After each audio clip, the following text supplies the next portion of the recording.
They said they saw the figure, Our Lady of Grace. She was above the Polish lines at the city of Warsaw holding a shield, and the shield would not let their bullets penetrate. They were talking about the errors of Russia that spread throughout the world, but there's a cool story. Could you imagine Our Lady showing up with a sword and a shield in hand and actually going to battle? A very direct connection to Our Lady of Fatima. Soviet POWs were begging the Polish troops to protect them because they were afraid to fight what they called, or whom they called, the Tsarina, or the Mother of God. The general of the Polish army spent the night on his face in front of the icon of Our Lady of Częstochowa. Father Ignaz Skorup, when he saw the Polish forces around him, he picked up his crucifix. By the way, my name is Joe McClane. I host a radio program called A Catholic Take, where we look at the world through a Catholic lens.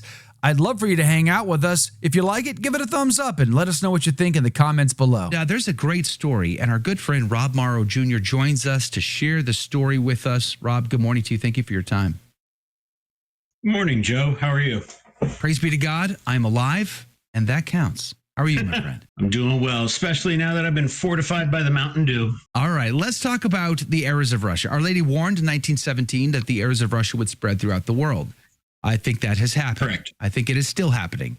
But there is a cool story that you shared with me from 1920 that I would argue most people have never heard. I've heard of a lot of Marian apparitions, but I don't know that I've heard of one where a lady shows up with a sword and a shield and ready for battle. Tell me about it. Well, first off, it's probably important to go back to the 19th century. There was a Polish mystic, the servant of God, named Wanda Malszewska. She's a servant of God recognized by the church, and she had a private revelation from the Virgin Mary when she said, as soon as the Virgin told her, as soon as Poland regains her independence, shortly afterwards, her long-standing oppressors will rise against her. But my young army, fighting in my name, will overcome them and push them far away and force them to make peace, and I will assist them. Then you have to realize when she made that statement in the 19th century, as a political entity, because of the dissolution of the Polish state in the 18th century, Poland as a nation did not exist anymore. Yeah. For most, I would say for all of the 1800s, Poland did not exist. It was carved up between the German Empire, the Tsarist Russian Empire, and the Austro-Hungarian Empire. Poles existed as an ethnic group within their former homeland. They didn't exist as a nation. After the Treaty of Versailles, after that treaty, Poland regained her independence, but you could argue that in kind of a cowardly way, the decision makers at the Treaty of Versailles, the victorious allies, they fixed Poland's western border, but as far as its eastern border, where it met up with the remnants of the Tsarist Empire, they said, you guys figure that out for yourselves.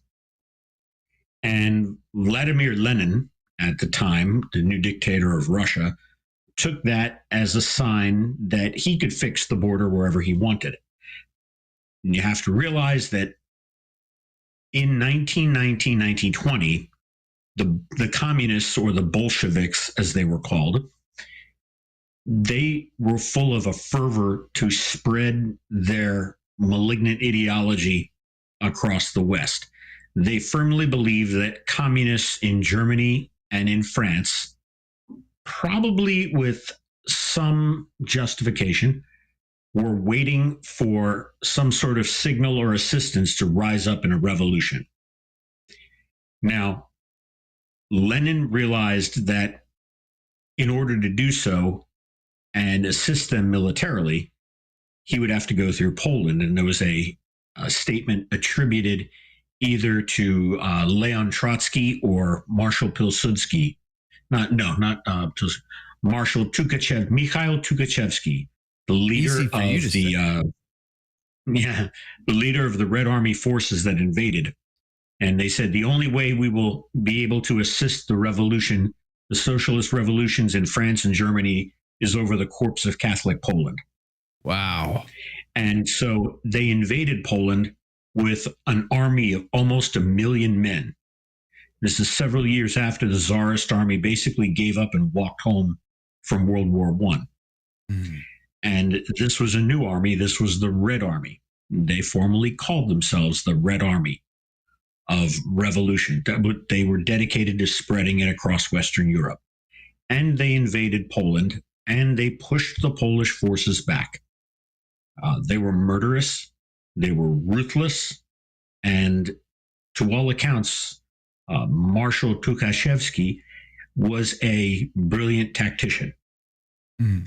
And they forced the Polish forces all the way back to the outskirts of Warsaw, where the Polish forces, and they were outnumbered 4 or 5 to 1, achieved what some people say was a miraculous victory over the Soviet Bolshevik forces. And this is where things were suppressed by the media, like Fatima, suppressed by the media, suppressed by the newspapers. And at the time, the Polish bishops said that it was also suppressed by the Freemasons. Wow. Because they did not want this. They did not want this story to get out. But from all accounts, the first appearance of Our Lady took place on the 14th at about 3:30 a.m. when the Bolsheviks began their offensive at the village of Radzymin, and the Polish forces were outnumbered, and they began a general and very panicky retreat. The line was composed of young soldiers, Polish, the equivalent of Polish Boy Scouts, and they were up against a battle-hardened Polish army, Russian army. The night before, the entire nation of Poland had said the rosary. The general of the Polish army spent the night on his face in front of the icon of Our Lady of Częstochowa. No kidding. Begging for her maternal protection. At that battle, the battle on the 14th, Father Ignaz Skorupka, when he saw that the Polish forces around him were beginning to crumble, he picked up his crucifix and, urging them on, was screaming for God and the homeland. And he led a charge against the Bolshevik forces. Really? Now, the Bolshevik forces... This was a priest that did that. A priest in cassock, robe and cassock. Oh, wow. And holding a crucifix. Do you remember, what was that, 5, 6, 7 years ago, that priest who stood in between these two forces with his crucifix, the giant beard? I mean, you get goose pimples just thinking about how manly that is. That's super cool. Well, what happened was it was a turning point in the battle, and not the Poles, but the Soviet troops, all right, and the ones who were captured as POWs said they beheld an image, and this is from independently corroborated prisoners of war at different points on the battlefield. Wow. So they could not all get together and say, all right, let's all concoct a fairy tale about what really happened. Right. This was from different Soviet POWs who said that they saw an image of Our Lady above the Polish lines exactly as she appears as Our Lady of Grace in the Jesuit church in Warsaw. Really? And then the second appearance occurred on the morning of August 15th, the Solemnity of the Assumption, where Our Lady appeared above the Polish troops, and they said they saw the figure, which again corresponded to Our Lady of Grace, except this time she was above the Polish lines at the city of Warsaw, holding a shield. and the shield would not let their bullets penetrate. Not only that, but again, from different points along what modern military nomenclature calls the Theba, the forward edge of the battle area, the Soviet POWs recounted that they saw this woman, and these were POWs who were captured in different parts of the battlefield. They again saw this woman, except this time she was in the sky, accompanied by a celestial army of what looked like mounted knights on horseback. Wow. And many of the Soviet POWs were begging the Polish troops to protect them because they were afraid to fight what they called, or whom they called, the Tsarina, or the Mother of God. And you have to realize these were Soviet troops who were indoctrinated and believed fully in Bolshevik socialism, or Leninist communism, if you will. Yeah. But for them to be begging the Poles to save them from this woman in the sky, whom they recognized her as the Mother of God. The Eastern Catholics would call her the Theotokos. It's very significant. She was wielding a shield. She was deflecting their bullets. And in 1970, on the 50th anniversary of the battle, the Polish Episcopal Conference, they prepared a pastoral letter on the anniversary of God's great love, acknowledging the intercession of the Mother of God.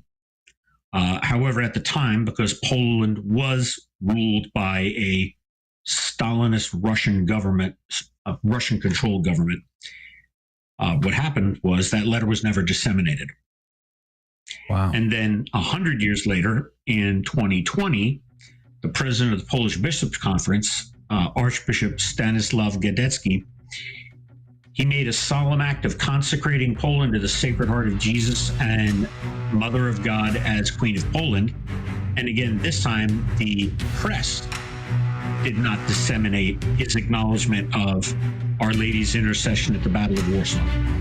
Praise be to Jesus Christ. Welcome back to A Catholic Take, a bold synthesis of information and inspiration. I'm your host, Joe McClane. So good to be on with you. Praise be to God. And I just want to thank our good sponsors, iCatholicMobile.com. Support for this program comes in part from iCatholicMobile.com, a wireless phone service for individuals and families that provide support to Catholic media just like ours, the station of the Cross Catholic Media Network, iCatholic Radio. And you can find more information at iCatholicMobile.com. Thank you. I'm on the team. Maybe you should be. I don't know. Check them out. What a cool story. And the article is very good about showing some of that corroborating evidence. Kind of reminded me a wee bit of Josephus's The Jewish Wars when he describes the sacking of Jerusalem in 70 AD. And there were many witnesses that saw angelic armies arrayed for battle up in the clouds. It freaked everybody out. It seems like this story is another one of those great stories. More people should know and hear about this, but yet it was suppressed. Why? Why was it suppressed?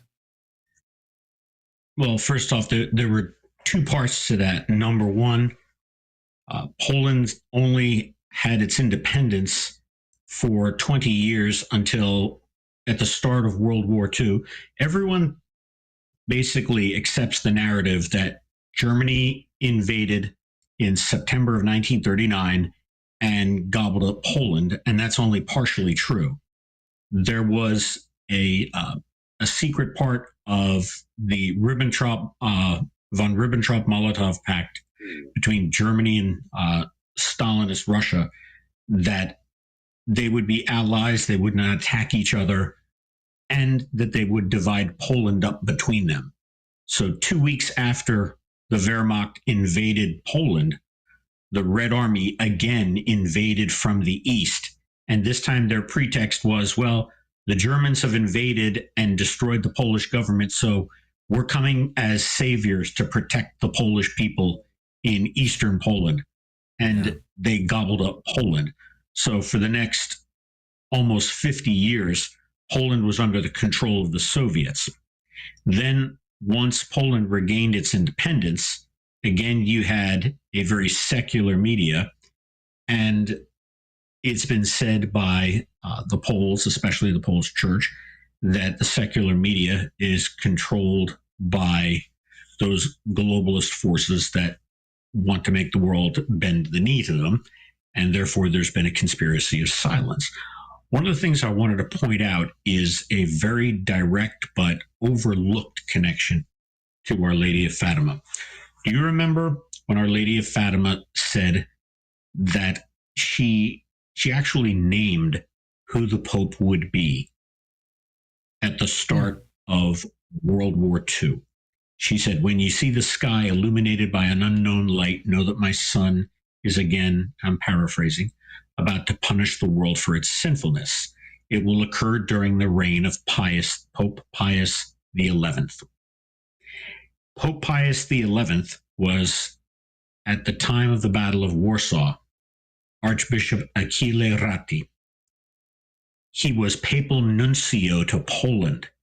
Wow. And when the Soviet forces attacked Poland, he remained in Warsaw when the rest of the diplomatic corps fled, helping to lead the prayers to Our Lady. This man who would be the future Pope at the start of World War II that Our Lady predicted. And he stayed in Poland praying the rosary along with the Polish people for the victory of the outnumbered Polish forces. And one of the things that the Poles did was they managed to intercept and decode the key, the cipher that the Soviet Bolshevik forces were using. So when the Soviets would try to broadcast the commands over their radio network, the Poles broadcast on the same frequency. And what they did was they just continually read passages from the Bible over the Soviet radio frequencies. So the Soviet commanders in the field could not understand what their orders were because they were getting a garble of their orders and the Holy Scriptures read to them. Isn't that amazing? You know, I served in the Marine Corps. You served in the CIA. There's just not enough examples today where battlefield commanders pray, fast, do penance, get on their face and beg God, you know, for the next day's combat. We just don't see very many examples. There are some, of course. There are some good Christians that serve, you know, in these capacities, but it's rare. Arguably, it's very rare.